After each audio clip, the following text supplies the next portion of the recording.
Here are the moments I think you should know about from episode 73 of Beyond the Gates. But first, a big thank you to Ronnie Rose, Karen Kendrick, and Tamika Soretti for talking with me on Instagram Live last week.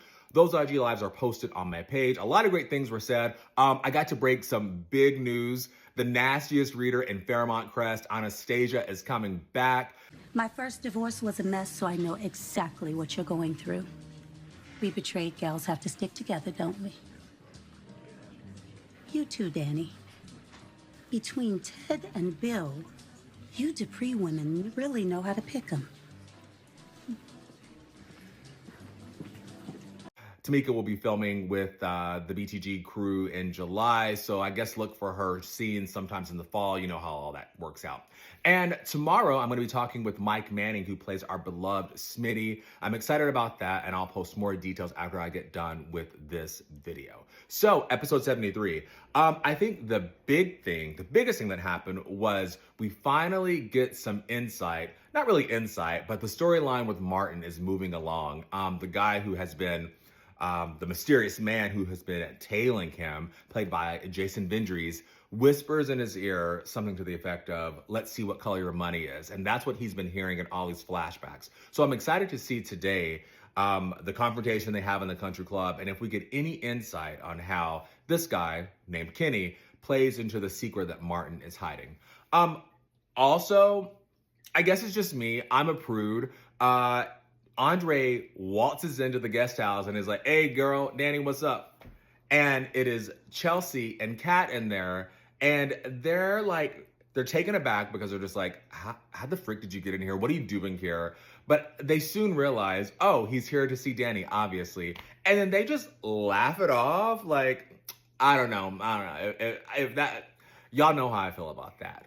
Also, speaking of Kat and Chelsea, they move into the guest house and Tomas is helping them. And Chelsea is like, "We can share everything," and looks at Tomas and it's like, "Girl, that is your cousin's man who she is not giving any cat to. Kat's not giving the cat up." But Chelsea is clearly willing. Kat does not share anything like that. I'm glad to hear that because I'm just not down with cousins sharing things. I'm not down with Dani and Andre. I'm just not down with any of that. Also, Tomas, he got a talking to from Dani after Dani fell into his arms and he caught her and she was being nice to him in front of Kat and Chelsea. They ran into each other at the hospital and she just lets him know, my cat, she just lets him know, do not screw over Kat or you're gonna have to get work in another hemisphere. Speaking of Dani, she of course is with Kat and Chelsea helping them move in. That's great, that's great. She goes to the hospital. And I just think she needs to, Bill wants her there in the hospital, but I just don't like it. I don't like any of that. I don't like that. I think she just needs to leave them alone.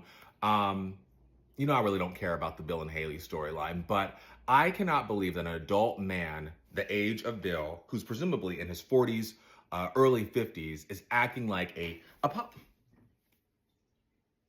Don't play, Apollo. I had to end my Instagram Live with Tamika because he was playing around. I've already fed you. Let dad talk. Okay, so I have a hard time believing that an adult man, the age of Bill, is acting like that in the hospital. I think it's insane. But, I'm friends with a lot of straight women who date straight men, presumably. And the stories I've heard from them, a lot of straight men, they just want to be, they just want to work. That's a good thing. But then they just want to be taken care of. A lot of them just want a mom that they can have sex with and be taken care of by. So I don't like all that. Bill's just being a jerk to his daughter's love interest, which they have a little conversation on the phone, whatever. And then we have wedding bells ringing. Derek proposes to Ashley. But they've been having a lot of trouble in their relationship. It started out, they were great, they were living apart, and it was just fun seeing each other, being boyfriend, girlfriend. They moved in together, realized that couldn't be a thing, and then they moved out, and then Derek wants to propose.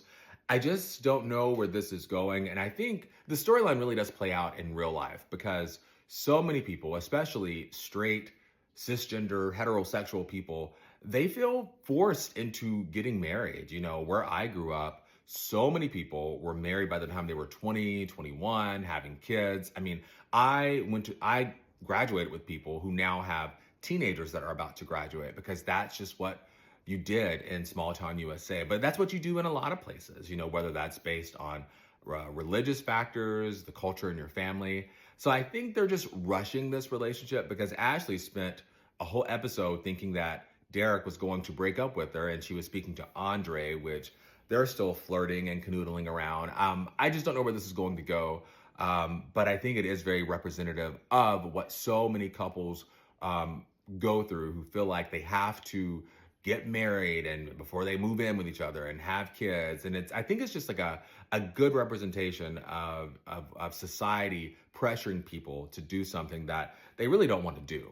Okay, that was fast. I have to go do some stuff, but I'll be back here a little bit later on today after watching episode 74 of Beyond the Gates, and be looking for my post about my Instagram live with Mike Manning, who plays our beloved Smitty. I'm gonna get that up right after I post this video.